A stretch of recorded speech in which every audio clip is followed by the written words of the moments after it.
ফোনে কি ডিফারেন্ট কোনো সিস্টেম নাই? তাহলে এই অ্যাপসটা তোমার জন্য, তোমার হোম স্ক্রিনকে করে ফেলবে একেবারে আলাদা।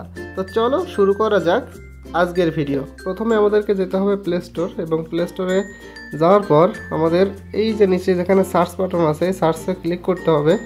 ক্লিক করে এখানে লিখতে হবে DNA space LAUNCHER, DNA launcher লিখে সার্চ করার পর একদম প্রথমে আমাদের যে অ্যাপসটি আসবে এই যে আমি এখানে ভালো করে দেখে দিচ্ছি, এই লঞ্চারটি এইটিকে আমাদেরকে ইনস্টল করতে হবে।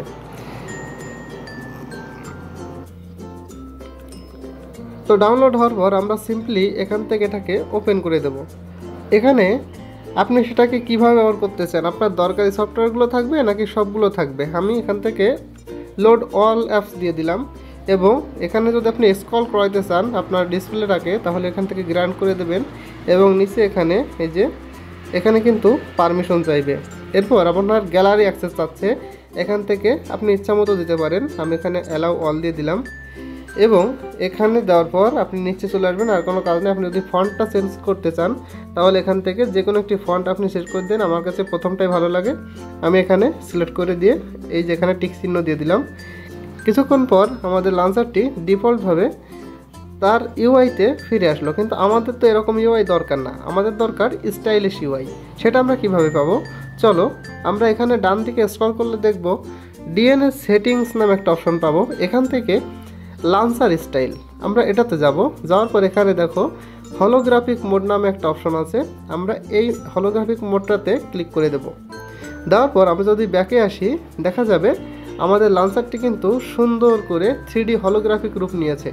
অর্থাৎ আমরা সুন্দরভাবে আমাদের স্টাইলিশভাবে আমাদের লঞ্চারটিকে একটু ডিফারেন্টভাবে দেখানোর চেষ্টা করছি। তো বন্ধুরা, আমাদের রেগুলার লাইফে যে লঞ্চারগুলো আমরা ব্যবহার করি বা আমাদের ফোনের ডিফল্টভাবে যে লঞ্চারটা থাকে তার থেকে কিন্তু এটা অনেক সুন্দর এবং অনেক স্টাইলিশ। একই সাথে এই অ্যাপসটিকে যদি আমরা আমাদের ফোনে একেবারের জন্য সেট করতে চাই, তাহলে আমরা সেটিংয়ে যাব। এখানে আমাদের সেটিংটা আছে। সেটিংয়ে যাওয়ার পর এই যে এখানে 3 ডট, এই 3 ডটের থেকে আমরা চাপ দেব সেট অ্যাজ ডিফল্ট। এখানে আসার পর এই যে এখানে হোম অ্যাপস, এই হোম অ্যাপসটাকে আমরা ডিএনএ লঞ্চারে পরিবর্তন করে দেব। তাহলে আমাদের এই অ্যাপসটি আর কখনো পরিবর্তন হবে না। এছাড়াও আমাদের নিচে কিন্তু আমাদের রেগুলার যেরকম মেনু অপশন সেটা আছে, কিন্তু তারপরেও আমরা যখন ব্যাকে আসবো আমাদের হোম স্ক্রিনটা হয়ে যাবে এরকম।